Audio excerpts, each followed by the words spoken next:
Tu n'as pas choisi tout ce qui t'est arrivé. Tu ne méritais pas certaines blessures. Tu n'as pas demandé à naître là, dans ce corps, dans ce chaos. Et pourtant, c'est à toi d'en faire quelque chose. Ce n'est pas juste, mais c'est réel. Il y a un moment où l'homme cesse d'attendre que la vie s'excuse.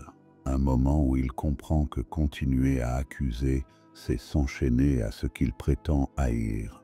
Tu n'es pas responsable de ce qu'on t'a fait, mais tu es responsable de ne pas laisser cette douleur devenir ton identité. La victime souffre, puis répète. Elle raconte l'histoire encore et encore, jusqu'à la croire. Et un jour, elle devient ce qu'on lui a fait. Mais toi, tu peux refuser ça. Tu peux porter ton passé sans qu'il te déforme. Tu peux ressentir la colère sans qu'elle devienne ton nom de famille. Tu peux avoir été trahi, humilié, écrasé, et pourtant choisir de marcher droit, parce que c'est ça la vraie force. Pas d'être invulnérable, mais d'être invaincu malgré les blessures. Le statut de victime est la cage la plus confortable. Elle donne raison à ta douleur. Elle attire la compassion. Elle justifie l'inaction, mais elle t'arrache ta puissance. Et il n'y a rien de plus humiliant que de remettre son destin entre les mains d'un bourreau, d'un parent, d'un ex, d'un système, d'un passé. L'homme libre ne nie pas sa souffrance. Il la regarde, il l'accepte, mais il refuse qu'elle parle à sa place. Reprendre l'autorité sur ta vie, ce n'est pas nier l'injustice.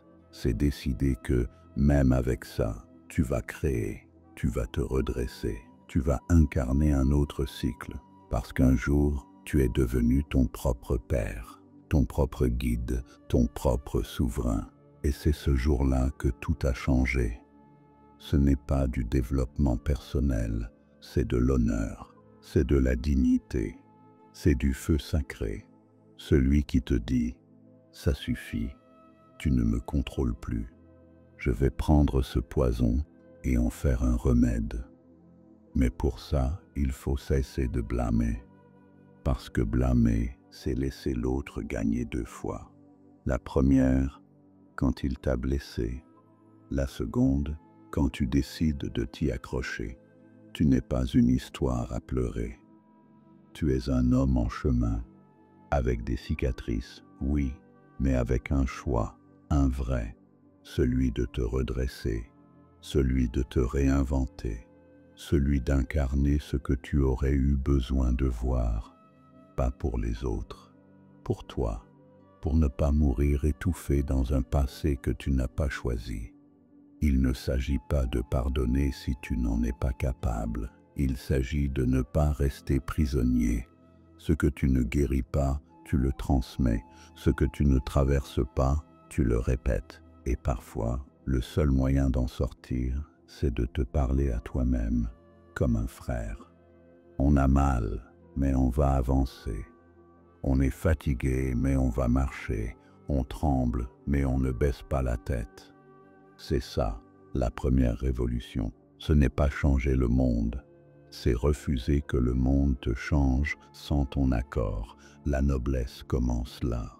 Quand tu cesses de chercher un coupable et que tu regardes ton reflet en silence, pas pour te juger, mais pour dire « c'est moi maintenant, c'est moi le responsable, pas de tout, mais de ce que je vais en faire ».